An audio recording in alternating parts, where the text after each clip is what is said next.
Here with the man of the hour, NFL Network's Daniel Jeremiah. You can follow him on Twitter at MoveTheSticks. DJ, it seems like every mock draft has the Jets at 11 taking a tackle or taking a receiver. If you were Joe Douglas, where are you going at 11? Well, I mean, to me, this offseason is about your quarterback, about Sam Darnold, and you start with the protection. It's got to get better up front. You make a case and you go find 2 tackles. So it's a premium position. The depth of the position, I think you're talking about 5, 6, 7 quality players, and then there's a little bit of a drop-off. So, you know, I think receiver-wise, there's so many of them, and you can find good ones in the second and third round that I might sacrifice. Maybe a player that's a little bit higher rated as a receiver, I might bypass that, go ahead and get that tackle and they take care of.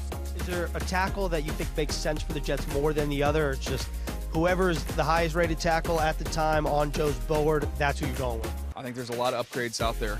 So to me, you just stay with who you rate the highest. And when you look at Mekhi Becton from Louisville, it's just a freak. He's a physical freak. He's 6'7", 360-plus pounds. He can really move. So that would be the first one. And then Jedrick Wills from Alabama.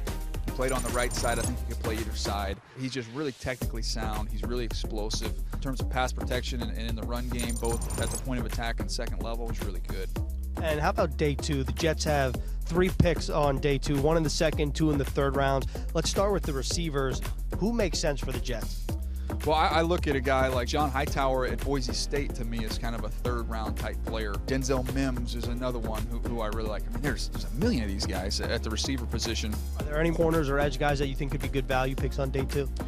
Yeah, I mean, edge-wise, Greenard from Florida, who's got some get-off and some burst and some bend off the edge is interesting.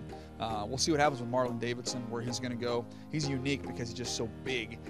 He plays outside, but you could move him inside as well. He's got a little something to him. So you clearly know Joe Douglas quite well, working with him in the past. Just what do you think he brings to an organization?